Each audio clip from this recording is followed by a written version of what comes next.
Hello, everyone, and welcome back to the Step-by-Step English Podcast. I am your host, Alex, and I am so thrilled that you're joining us today for another fantastic episode. Today, we are taking a trip down memory lane. We are going back in time to elementary school. Do you remember the third grade?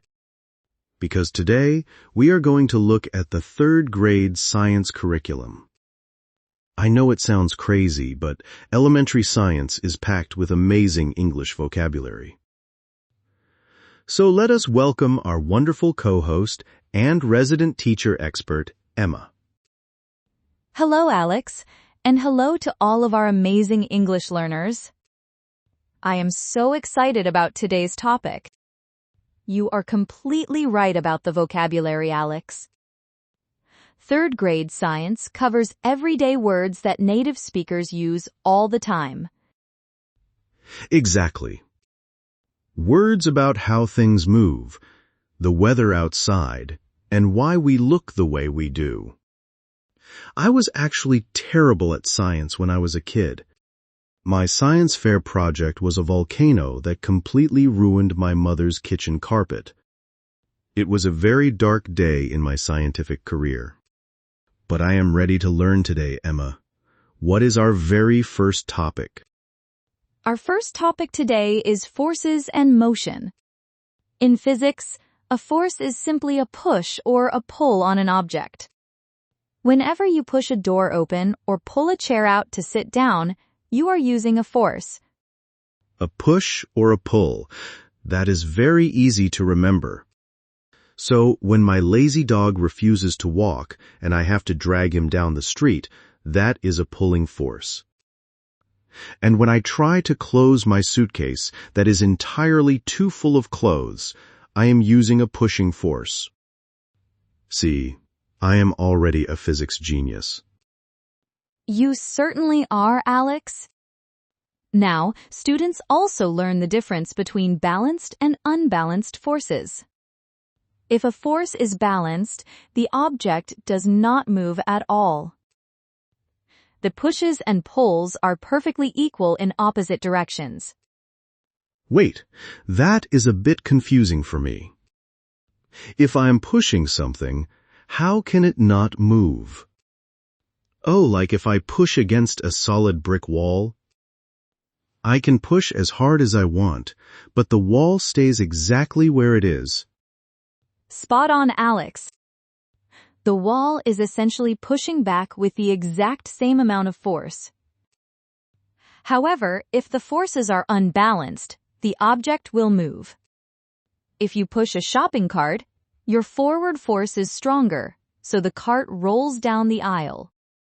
I love pushing the shopping cart really fast and jumping on the back of it. Unbalanced forces are definitely the most fun. We also have gravity, right? Gravity pulls everything down. That is why when I drop my phone, it cracks on the floor instead of floating to the ceiling. Yes, gravity is a constant pulling force toward the center of the Earth. Another important force is friction. Friction happens when two objects rub against each other, and it slows things down. Friction. I know this one too. If I slide across the wooden floor in my socks, I go very fast because there is low friction. But if I try to slide across the carpet in my socks, I stop immediately and fall over. Carpet has a lot of friction. That is a wonderful and very safe example of friction. Let us move away from physics and enter the world of biology. Our second topic from the curriculum is life cycles. A life cycle is the series of changes a living thing goes through from birth to death. Oh, I love biology. Life cycles are like nature's magic tricks. I know third graders always learn about frogs and butterflies. Butterflies start as those little crawling caterpillars that eat all the leaves in my garden. Yes, the caterpillar is the larva stage. After eating and growing, The caterpillar forms a hard shell called a chrysalis. Inside, it undergoes a massive transformation called metamorphosis. Finally, it emerges as an adult butterfly. Metamorphosis. That is a massive English word for our learners. Metamorphosis. It basically means an extreme physical change, right? Like when I drink my morning coffee, I undergo a metamorphosis from a zombie into a human. That is a very creative way to use the word, Alex. Frogs also go through metamorphosis. They start as eggs, hatch into swimming tadpoles with tails, and eventually grow legs to become frogs. Tadpoles are so strange. They look completely different from frogs. Do plants have life cycles too? Because I bought a beautiful houseplant last month, and its life cycle ended very quickly in my apartment. Oh dear. Gardening takes practice. Yes, plants have life cycles too. They start as a seed, sprout into a seedling, grow into an adult plant, and then produce flowers or fruit. Well, my plant went from adult plant directly to dead plant. I clearly missed a few steps in the cycle. Okay, what is the next topic on our third grade adventure? I am ready for something ancient. Then you will love our third topic, which is fossils. Fossils are the preserved remains or traces of ancient plants and animals. They give scientists clues about what the Earth was like millions of years ago. Yes, dinosaurs. I have been waiting for the dinosaurs. I always dreamed of digging in my backyard and finding a massive T-Rex skull. But fossils are not just giant bones, right? They can be small things too. Absolutely. A fossil can be a dinosaur bone, but it can also be a footprint left in the mud that turned to stone. We even find ancient insects trapped perfectly in hardened tree sap, which is called amber. Oh, just like in the movie Jurassic Park. The mosquito is trapped in the yellow amber, and they use the DNA to make new dinosaurs. Science fiction is basically just third-grade science with a bigger budget. And what do we call the scientists who study these fossils? Those scientists are called paleontologists. They carefully dig out the fossils and study them to understand ancient ecosystems. It is a very difficult but rewarding job. Paleontologist. Another huge vocabulary word for today. I will stick to podcasting. Digging in the hot sun sounds exhausting. Let us leave the ancient past and talk about something closer to home. What is topic number 4? Topic number 4 is heredity. Heredity is the passing down of physical traits from parents to their offspring. A trait is a specific characteristic, like your height, your hair color, or the shape of your nose. Heredity. This explains why I look so much like my father. We both have the same wavy blonde hair and blue eyes. I inherited these traits from him and my mother. It is like a genetic copy and paste. Copy and paste is a great analogy. Plants and animals inherit traits too. A baby giraffe will inherit a long neck and spotted fur from its parents to help it survive in the wild.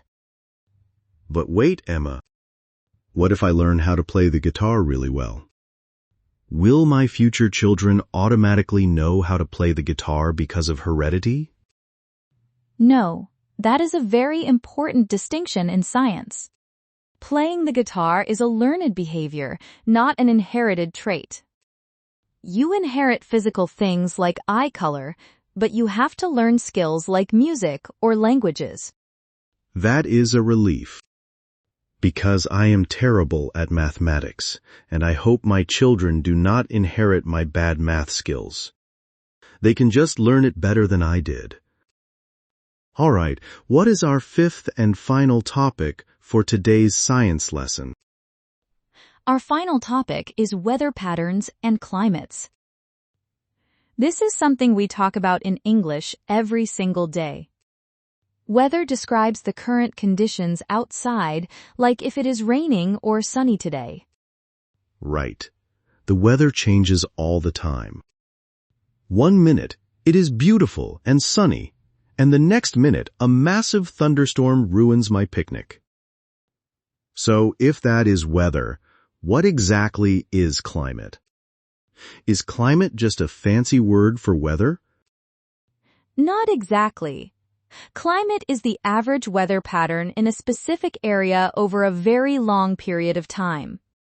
For example, a desert has a dry and hot climate, even if it happens to rain there one day. Antarctica has a freezing polar climate. Ah, I understand perfectly now. Weather tells me what clothes to wear today.